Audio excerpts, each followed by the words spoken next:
looks after himself. I know that they will be leaders for all Americans and work so that we have the opportunity not just to get by, but to get ahead. I know that they will trust women to make the decisions for their own bodies and their own future. I know that the Vice President and Governor Walz will lead with compassion to help ease costs, to help relieve student loan debt, and to help Americans thrive. The same cannot be said about Donald Trump and his MAGA allies here in North Carolina, like Mark Robinson. Donald Trump and Mark Robinson have made it clear that they want to rip away our fundamental freedoms, that they think they know better than a woman, and that they will rise our cost of living while cutting taxes for the ultra-wealthy. Donald Trump wants to take us back. But here's the thing, voters. Here's the thing.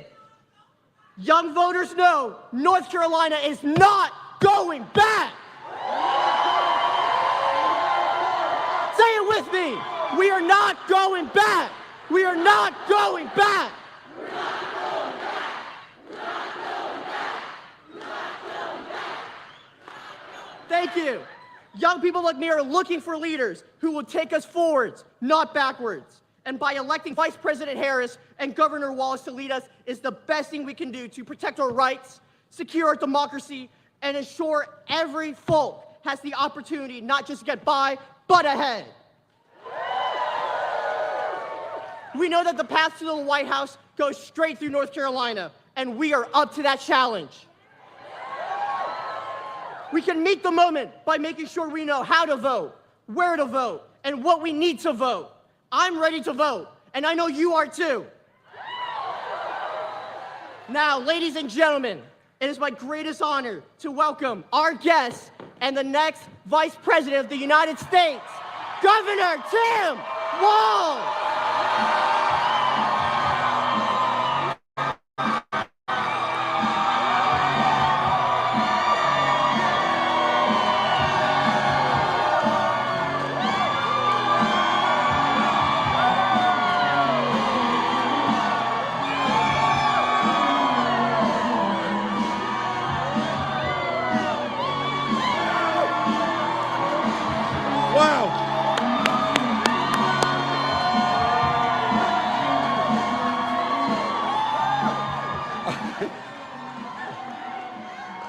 Okay, Asheville, you win. You win. My team just said this is the best rally crowd we have seen, and I think they're absolutely right. Wow. Can we give up one more hand for Stephen? Our future is bright.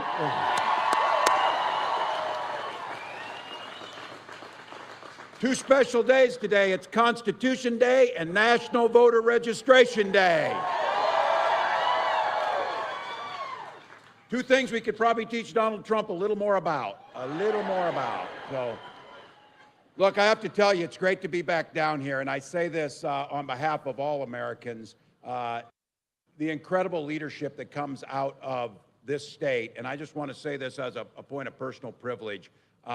Thank you on behalf of the rest of the country for giving us the treasure that's Governor Roy Cooper.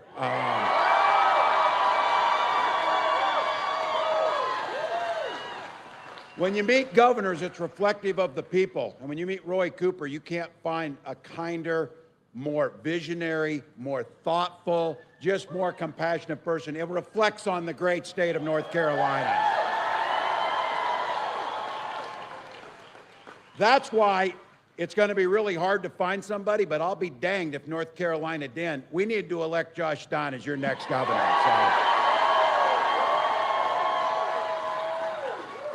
To all the local leaders and the folks I've known down here, but I just want to say to all of you, on behalf of the Vice President and myself personally, as an American, to see you folks out here and to see what you've done. Look, you could be anywhere. You could certainly be out of the rain if you wanted to.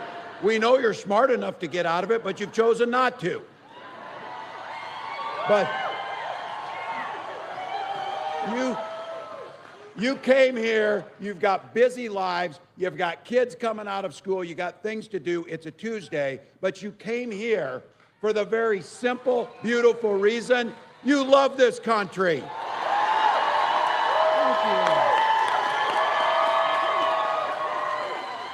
Thank you. It's also pretty clear North Carolina is certainly not going to little rain stop us from making Kamala Harris the next president of the United States.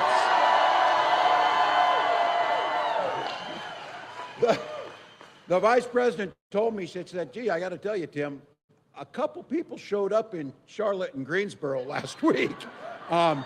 Just to let all of you know, the rest of the country was looking at those crowds and looking at the enthusiasm in awe of what you were delivering. So this has been happening all across the country, and Donald Trump, of course, responded like any normal, sane adult would and said, no one's there, it's AI. That's what he would say about all of you, but I always remind them, you know what won't be AI? Your ballots won't be AI.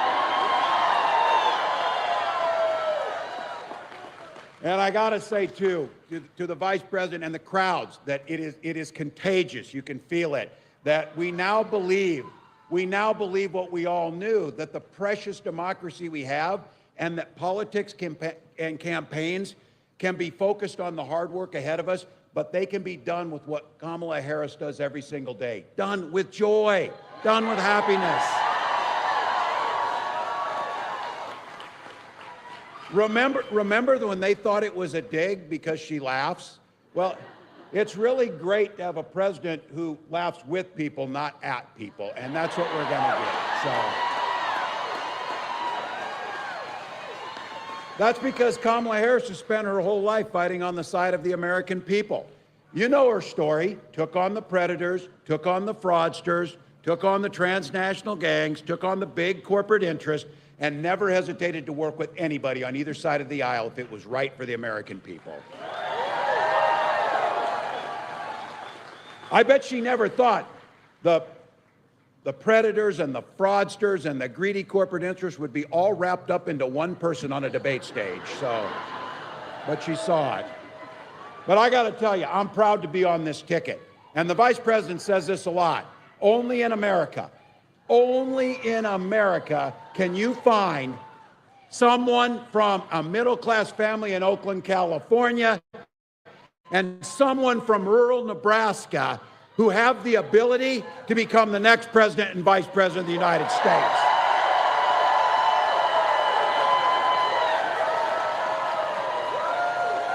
So my guess is some of you know something about small towns. I grew up in a town of 400 people, 24 kids in my high school class, 12 were cousins. I never get away with someone not asking about prom dating on that one either, but, and not one of those kids became a venture capitalist. Imagine that. I don't know. But you know what you do learn growing up, and some of you grew up in small towns and big towns. It's about taking care of your neighbors. It's about looking out for somebody next to you. It's about understanding the common good. We have a saying in Minnesota, when we all do better, we all do better.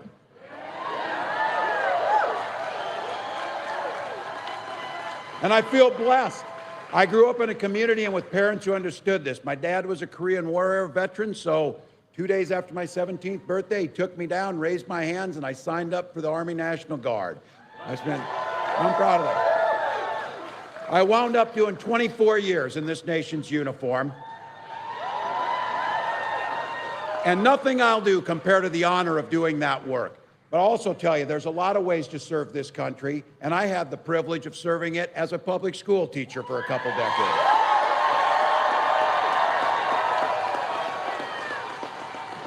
Coached some football, which was good. And my pro tip of the day is don't ever close the yearbook. We won the state championship, and I talk about it to this day. So there you go. I never thought about running for office, but I learned something from those kids. They were seeing in me what I was trying to teach them. Common good, lift folks up, think about someone else. And so my neighbors talked me into running for Congress in a district that they did not tell me had had one Democrat since 1892. Well, they gave me the privilege of serving them for 12 years in Congress.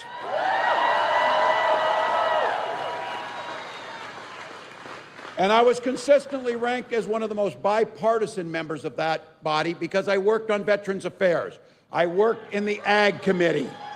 I worked on transportation, things about making rural economies in our states work.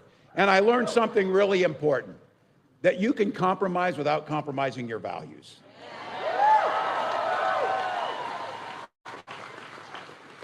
And I know that the vice president learned those things, so it's good that come November, with your help, after she's elected president and I am elected the vice president, we'll take those values to the White House.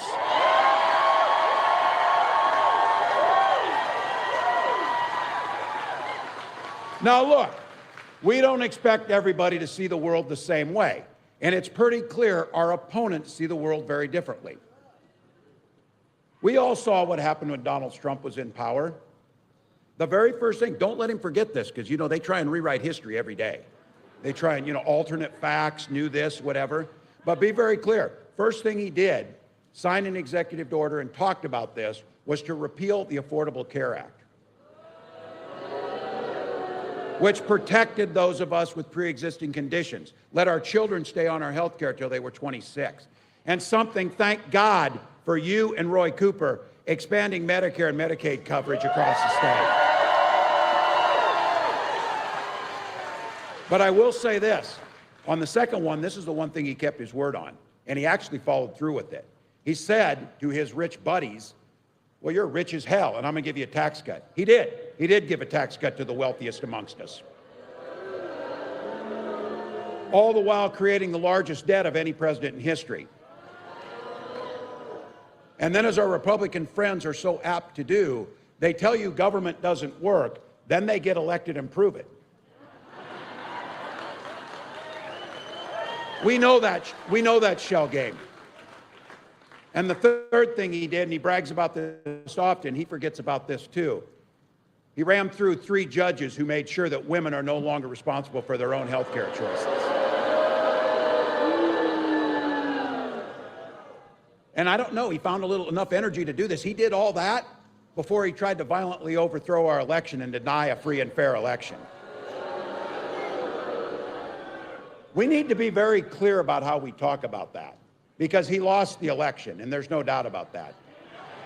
There's no need to have fair and balanced news coverage on that, because there is no fair and balanced. He lost the election fair and square.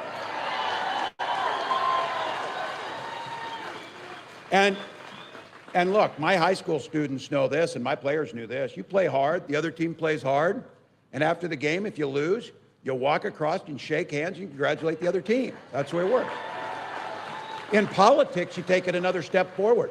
You walk across and congratulate the winner, and then you pledge to do all you can to help them succeed, because that's good for America. Now, I did teach for a while. I think I'm a pretty good teacher, and I would always give my students extra chances to learn. Sometimes you don't learn the lesson the first time. So Donald Trump did not learn the lesson the first time, but the good news is he's going to learn the lesson in November when he gets to work.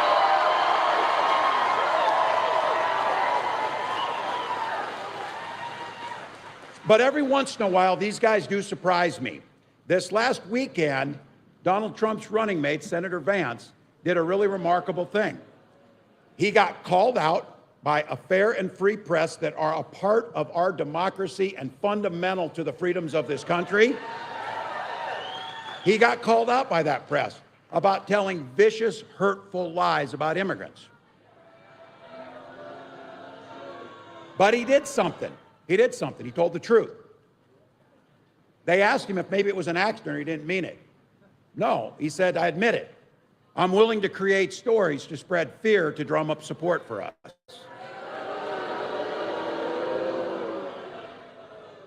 Now, the only thing amongst this group is no kidding, we've been seeing that for years. Yeah, but at least they admitted it.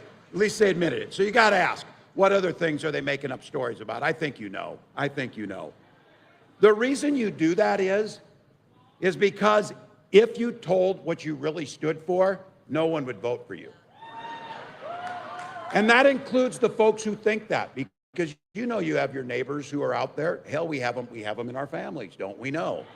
So, but that's what happens. And I don't really like Donald Trump, but I like what he stands for. Oh, really? Suppressing women's reproductive rights? Is that the one you want? Or is it cutting taxes for billionaires while you get screwed in the middle class? Is that the one you like? Or is it ignoring real problems, like our children being shot dead in schools? Is it those things or whatever? So I think for all of us, the truth here, you know who Donald Trump is. You know the pain that he caused. He killed thousands of manufacturing jobs across this state. It doesn't matter how many times he tries to rewrite history, that's a fact and you know it. And then he told us that we needed to not have overtime protections for 280,000 North Carolinians. That's $45 million that didn't go into your pockets, but went into the tax cuts for his wealthy buddies. But here's the thing. I think it's important to know where we came from for where it's at. But I know that people are here, and I know that these young people are excited.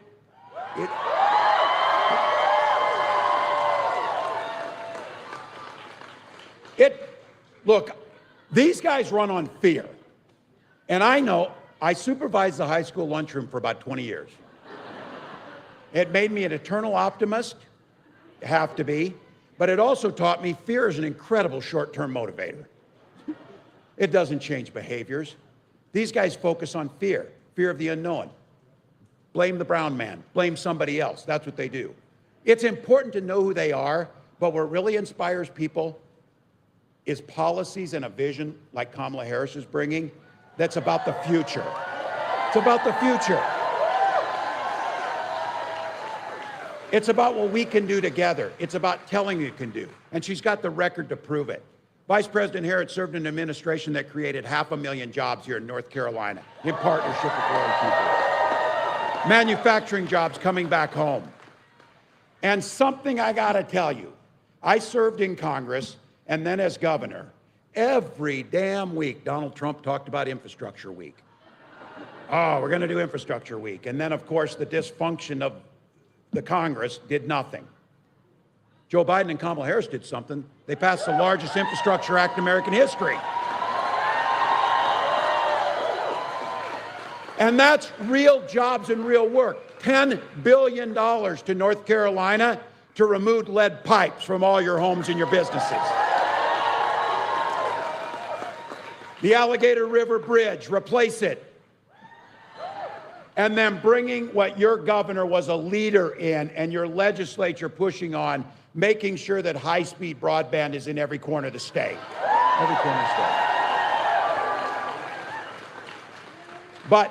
And it's about a vision, and it's about where that is. But I got to tell you, it's about them trying to tell Americans to not trust their own eyes, too. So we're not going to miss. We got the opportunity last week. Look, it's crazy to me.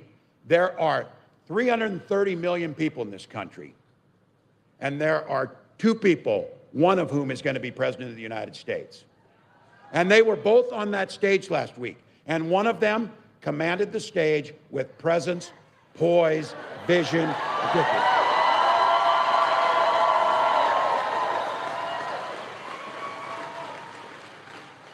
And the other one was a nearly 80-year-old man shouting at clouds, is what it amounted to. So America saw clearly there's only one person that is going to be, and with your help, will be the next president of the United States.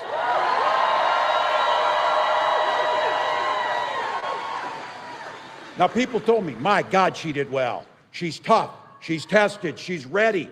And then they would sometimes couldn't help themselves, and they would say, oh, it really surprised me. And I would say, oh.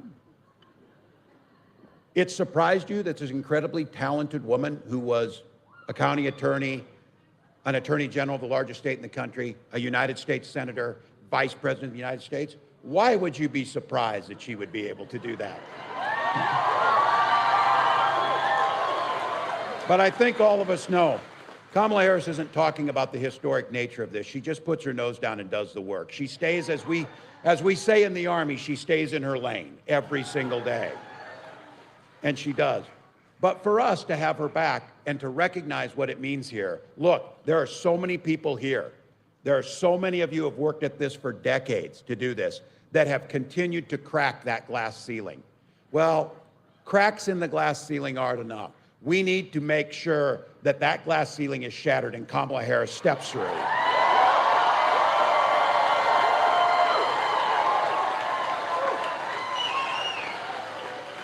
Donald Trump that night had the entire 90 minutes to tell us what he would do to make life a little better for average Americans like us. He didn't do a damn thing.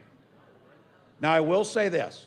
Again, the teacher in me always wants to find progress. And you know the kid. You got here today, Gary. I'm so happy. You know that one. Donald got on that stage, and after 9 long years dealing with a health care plan, he presented us a concept of a plan. Seriously, none of my students ever gave that weak of an answer when you got there. So, the issues that are important to you, again, we understand, and politics can be fun, but it is very clear. Donald Trump has no plan for you. He has no plan to improve your life. Kamala Harris, a very different story. Growing up in that middle-class family, she's laid out a plan for an opportunity economy. And I think it's important to tell our neighbors this. Get the phones out, you're hitting record, send them a video. It's beautiful.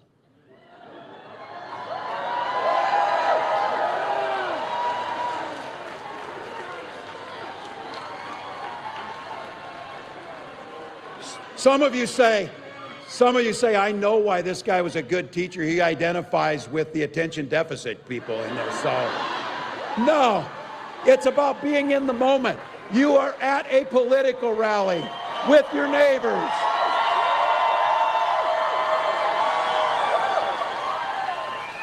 So tell your friends if they're wondering why they think they should vote for her now that they said, my God, she did better than I thought she was going to do. My goodness, she's super accomplished. Let's go down a list a little bit of what she's going to do. Let's run them off here. If you're hoping to buy a home someday, which all of us want to, she's going to help make it more affordable. If you're getting squeezed on grocery prices, prescription drugs, she's going to make sure we take on the price gougers and Big Pharma. And if you have an idea, you want to start your own small business, she's going to make sure that the tax credit on that, we cut through the red tape, give you help on the front end to let you achieve the dream that you want to. And this is one that's personal to me because we know who built the middle class. If you're a union member or want to be a union member, she'll sign the PRO Act and make it easier to form a union and collectively bargain.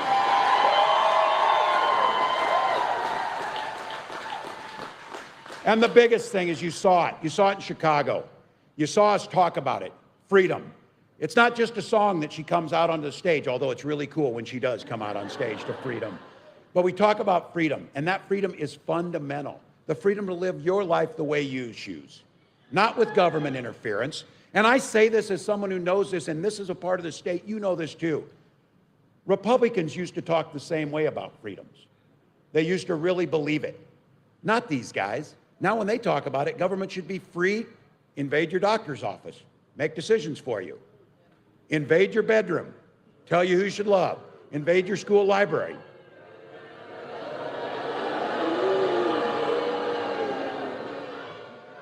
And now, Trump is trying to create this new government entity that will monitor all pregnancies to enforce their abortion bans. And then, look, these are stories that we hear, and I got to tell you before I go on this, I balk at even mentioning his name, but I was the former chair of the Democratic Governors Association, and winning the governorship in North Carolina is our #1 priority. Because you have Josh Stein, because he's following Roy Cooper, but let's just be honest. Let's just be honest. If you search those 330 million people, you would not find a worse candidate than Mark Robinson.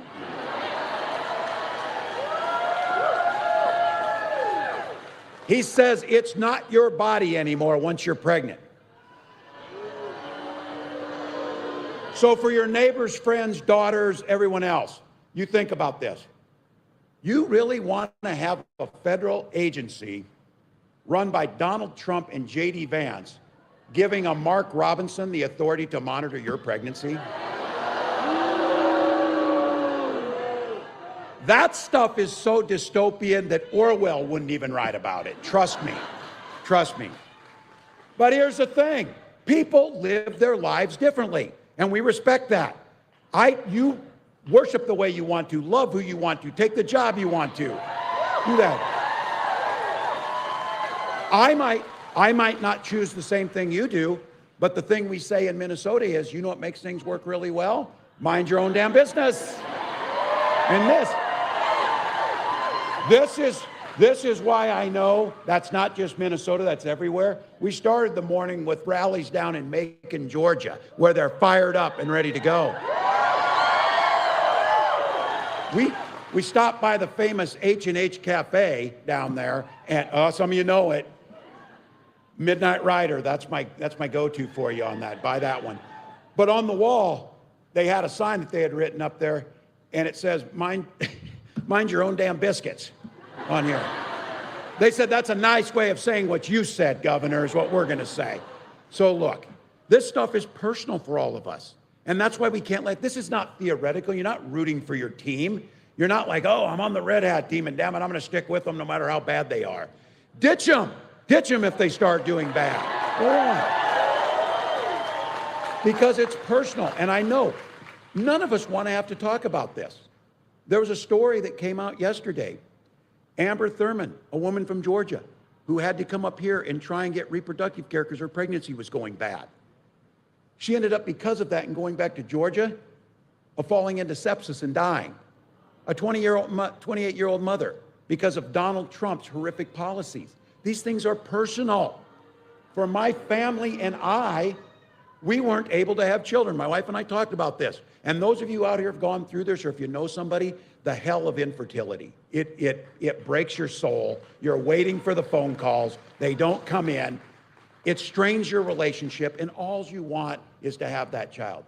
These guys talk all the time about families. Today they had a damn vote to protect IVF, and they killed it. They killed it. Because this is the most precious thing to us. So you better bet, when our daughter was finally born, we named her Hope for that reason. And I said this, she and her brother are a whole world to us. That's what this election's about. We don't want to have to go talk about this private stuff. Stay out of our business. But we have to, because what I know is, if these guys win and get their way, they made it clear today. They're not just going after abortion. They're going after fertility treatments. They're going after contraception. They're going to create this federal agency to track you. The idea that some family would go through that horror with not having access to have beautiful children like we have, don't ever come to me and tell me you're pro-family values, because that's a damn lie. That's a lie.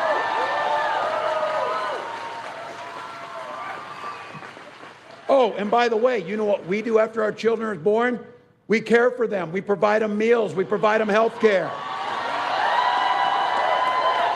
So look, when Vice President Harris talks about freedom, we mean people, not politicians, making those health care choices. Be very clear. We mean education as a ticket to the middle class, not crippling student loan debt. And we mean that our seniors should retire with dignity by strengthening Social Security and Medicare. I always say this, these folks who don't want government, who don't want anything or whatever, these are always the people, you know, oh, I don't want my property taxes to go up to pay for the local swimming pool that all of our kids swim in. That's because they got one in their backyard. They don't care. And they don't care if Social Security goes insolvent or they raise the age, because they're not depending on it like my 89-year-old mom to pay the heating bill and buy groceries. So look, this issue of freedom to live the life you want to, freedom to make your own choices, freedom to make sure that government stays the hell out of your bedroom and your choices on that. All of those things from healthcare on down the line, to make those own choices for yourself. That's what this is about. And I will not stand back and watch this. Coming from Georgia, which we saw last week, and we see it every week, hundreds of times in this country, When we talk about freedom, we mean freedom to send our little ones to school without being shot dead in their classroom. I come from that culture. I'm a veteran, I'm a hunter, I'm a gun owner. Oh, by the way, we learned at the debate, so is the vice president, by the way. I say that because we support the Second Amendment. But you don't get to hide behind that when our first responsibility is to the safety of our children.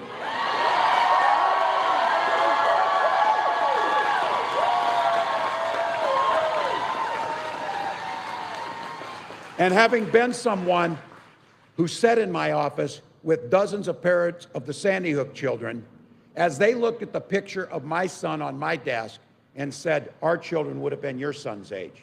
By the way, the Sandy Hook children would have been seniors this year in high school. How morally bankrupt do you have to be when Donald Trump says things that when children die in mass shootings, we just need to get over it?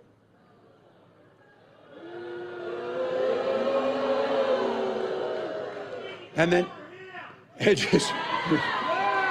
just last week, J.D. Vance told us it was just a fact of life.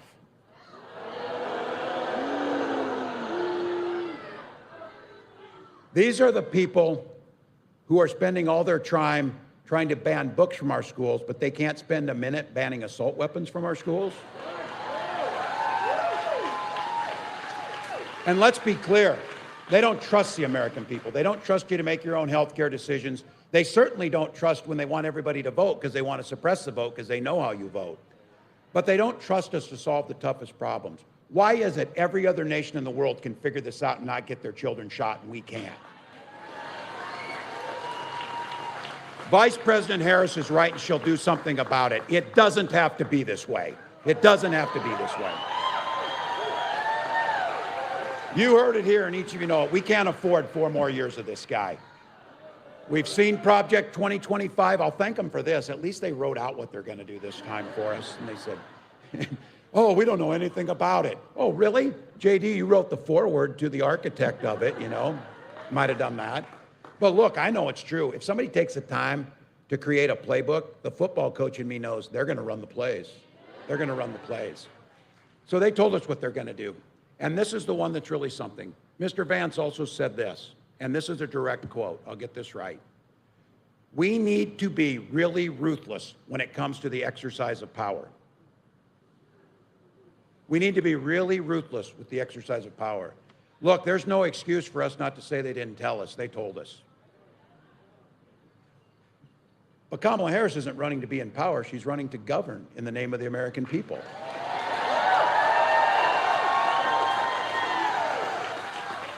So when they're talking about being ruthless, be very clear, and I trust them on this. This is one that I do. I don't trust him on much, but I trust him on this. Donald Trump has proposed cutting taxes for billionaires because he told them, you're rich as hell, I'm going to give you a tax cut. He will do it, adding $5 trillion more to our debt. At the same time, he's proposing, now get this, he's proposing these massive tariffs that only Donald Trump knows about, apparently. Every economist in the world says that will end up being the equivalent of a national sales tax, costing every single family $4,000 a year. Now, they also badmouth, and for those of you in here, those who are public employees, thank you. Thank you for the work that you do. Those are our police, our firefighters, our teachers, you know the ones. They care for our seniors, they care for our children, they're epidemiologists, they care for our natural resources. Donald Trump's plan is, he doesn't like those folks because they're not political. They're above it. He wants to gut all of those folks and put in only his people.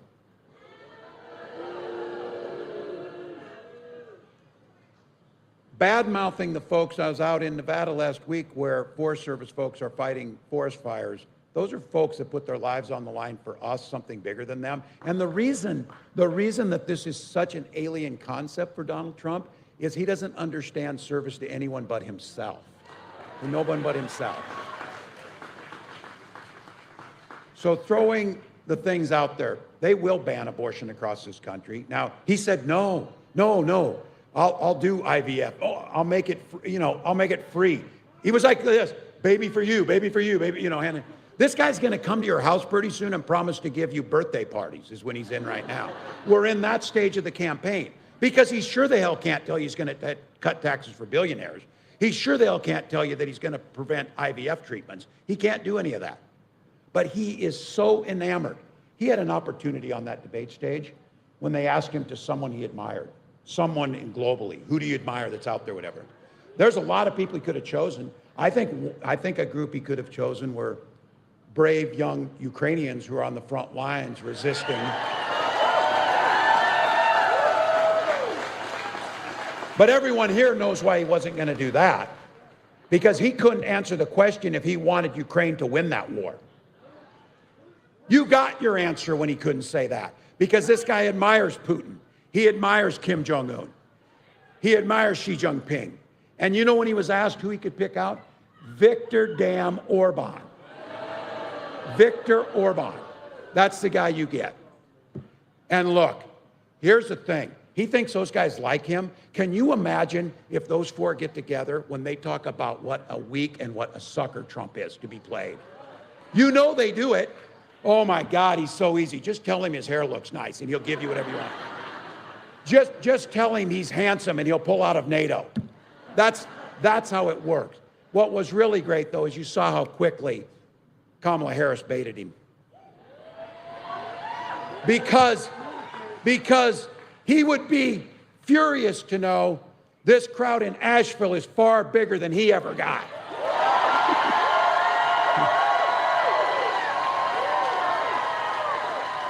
So look, we know what's at stake.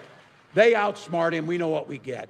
But bringing it back to the focus of who we are and what Kamala Harris talks about being a president for all Americans, I talk about this often. Two things she says that I just love to hear her say it. It's so simple, but it's beautiful. She says the mark of leadership isn't who you can tear down, it's who you can lift up. Simple. Simple.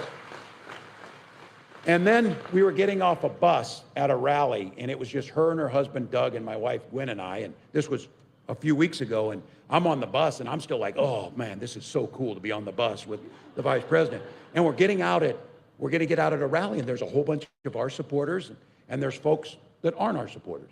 And I said, it's always nice because you can tell them because they have the same hat on, and you just see them, they're there. But she turned around and looked at me, and she said, Tim, we work just as hard for the people and their families on this side of the street as we do on this side of the street. And that's what all of us believe. Because that's who America is. And I saw it this summer. I had the privilege of a lifetime to be in France on the 80th commemoration of the D-Day landing. And I was riding on a bus with several of our Medal of Honor awardees who had earned the Medal of Honor for bravery. And we were going down these dusty little trails to get to the beaches of Normandy, and the houses were decorated with little French flags, with little British flags, with little Canadian flags, with little American flags. To the cemeteries where the sons and daughters of the free nations of the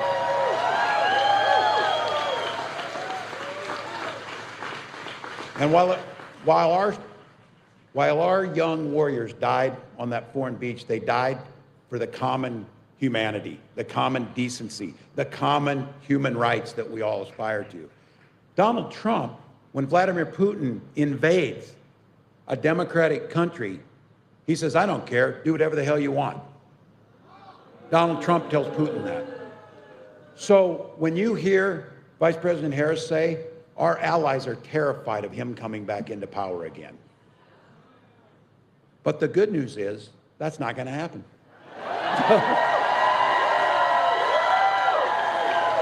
So, we are not going back. I said, I love all the things we can. My wife talks about turning a page. She's an English teacher and all of that. I just like this one. This damn TV show of his has been on too long. Let's just cancel it in November. Let's just cancel it. So, but here's what we get with Kamala Harris. And here's what we get with all of you out here. And people like Stephen and others who are inspired. We've got a new generation of American leadership that's inspiring the rest of the world. So you saw it. Kamala Harris can take care of herself. Our job is to do the blocking and tackling and cover her back. That's what our job is. So this is where I never get too far from being Coach Walz on these things. This is where I'm going to be. Think about it.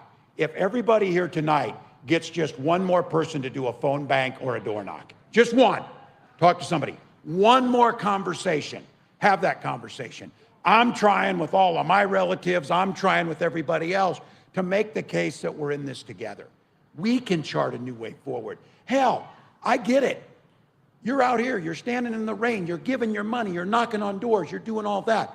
But my God, what a privilege to fight for the democracy. What a privilege.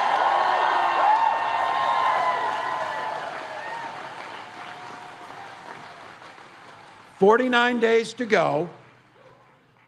We're finally going to have early voting starting here in North Carolina on the 17th. And we get the opportunity to make a difference, not just for 4 years, but for 40 years.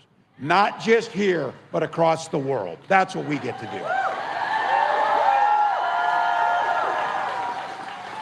So we're in the fight, all gas, no brakes, sleep when you're dead.